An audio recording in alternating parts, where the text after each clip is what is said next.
Channel को like और subscribe करें ताकि आपको आने वाली कहानियां प्राप्त हो सके। डॉक्टर डॉमर ने देखा कि कास्पर हाउजर का इंद्रिय बोध पशुओं की तरह असाधारण रूप से तेज है। अंधेरे में वह बिल्ली की तरह स्पष्ट देख सकता था।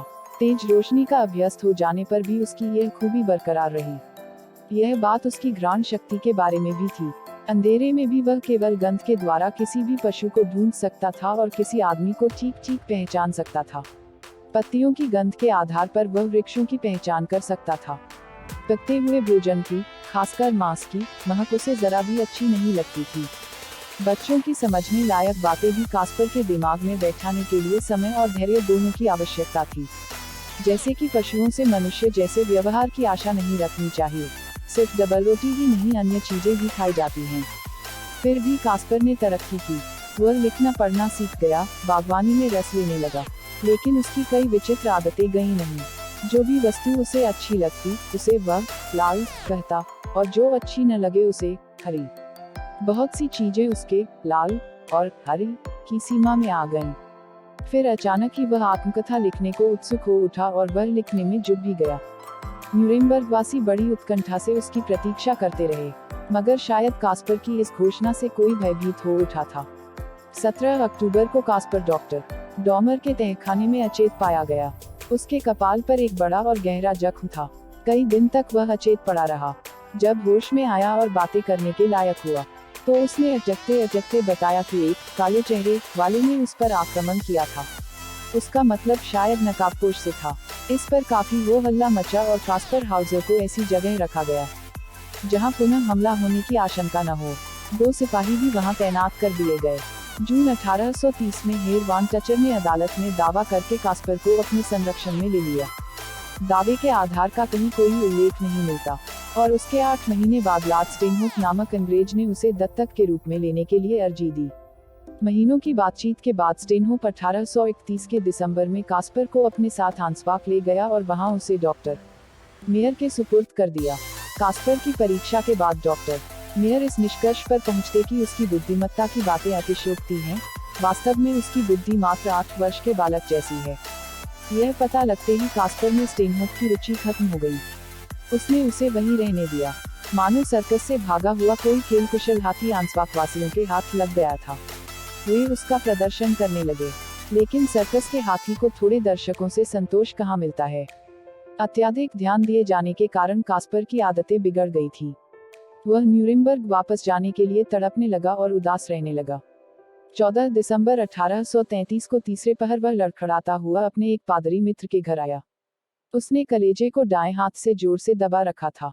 घर में पहुंचते ही उसने अस्फुट स्वरों में बताया कि सार्वजनिक बाग में किसी ने उस पर छुरे से वार कर दिया और वह बेहोश हो गया। अगले दिन उसने बताया कि एक अनजान आदमी उसे यह प्रलोभन देकर बाग में ले गया था कि तुम्हारे माँ बाप के बारे में बताऊंगा। वहां अजनबी ने सारी बातें गुप्त रखने की शपथ कास्पर से खिलाई। फिर उसने कास्पर को एक छोटा सा बटुआ दिया और छुरे से घायल करके भाग गया। बटुए की तलाश हुई। जब वह मिल गया, उसमें कागज के एक टुकड़े पर एक अर्थहीन संदेश मिला। हस्ताक्षर की जगह MLO लिखा था। आक्रमणकारी का कोई सुराग नहीं मिल पाया। कास्पर हाउजर की हालत बिगड़ती गई और 17 दिसंबर को उसका देहांत हो गया। सारा आंसबाक भौचक्का रह गया और न्यूरेमबर्ग तो जैसे गूंगा हो गया। सारे जर्मनी में और आसपास के देशों में खलबली मच गई। फिर तरह तरह की बातें फैलीं, जो कास्पर के विरुद्ध थे। उन्होंने कास्पर कथा को इस युग की सबसे बड़ी ठगी कहा। समर्थकों का कहना था कि बेचारा एक बहुत बड़े षड्यंत्र का शिकार हो गया। कुछ की राय में वह बावेरिया की राजगद्दी का वारिसदार था और शहीद हो गया। कास्पर हाउजर के साथ ही उसके रहस्य भी दफन हो गए।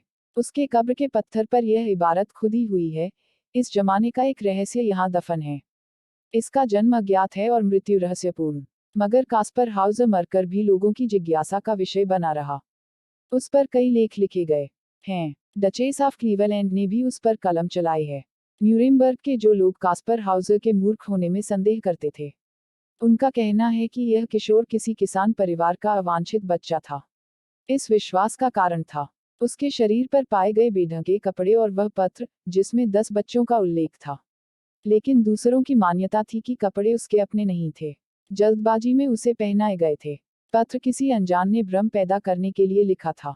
हेर वॉन फ्यूएरबाख का कहना है कि कास्पर हाउजर के हाथ अमीर घराने के लोगों की तरह छोटे छोटे और नाजुक थे। किसानों के हाथ की तरह तो जरा भी नहीं थे। सिपाही वुस्ट का कहना है, कास्पर के शरीर का रंग स्वास्थ्यपूर्ण था। अंधेरी कोठरी या गुफा में रखे गए लोगों की तरह न वह पीला था और न कमजोर लगता था। कास्पर दुनिया की सामान्य वस्तुओं को भी ऐसे आश्चर्य से देखता था जैसे वह स्वयं मंगल ग्रह से आया हो।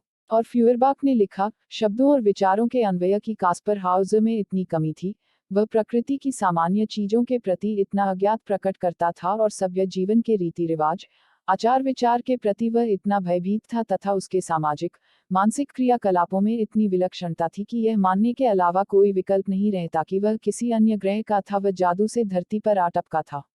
चार्ल्स फोर्ट ने इस रहस्य को और भी उलझा दिया। उसने लिखा है कि सार्वजनिक बाग में जहां कास्पर हाउजर को छुरा मारा गया, वहां बर्फ की मोटी परत जमी हुई थी और छानबीन करने पर मालूम हुआ कि वहां एक ही व्यक्ति के पांव के निशान थे और वे स्वयं कास्पर के थे। अंत में फोर्ट ने लिखा है, ऐसा कहा जाता है कि किन्हीं राजनीतिक मामलों का भंडाफोड़ होने से रोकने के लिए कास्पर हाउजर की हत्या की गई थी। कास्पर की हत्या के बाद कुछ ही समय में ऐसे कई व्यक्ति मर गए जिन्होंने कास्पर के मामले में दिलचस्पी दिखाई थी और न्यूरेमबर्ग में अफवाह थी कि इन सबको विष दिया गया था। इस तरह से मरने वालों में थे नगरपति डा बाइंडर, डॉक्टर आस्टर हाउजर, डॉक्टर फ्रेउ और डॉक्टर एल्बर्ट। कास्पर हाउजर कौन था, यह आज भी एक रहस्य बना हुआ है।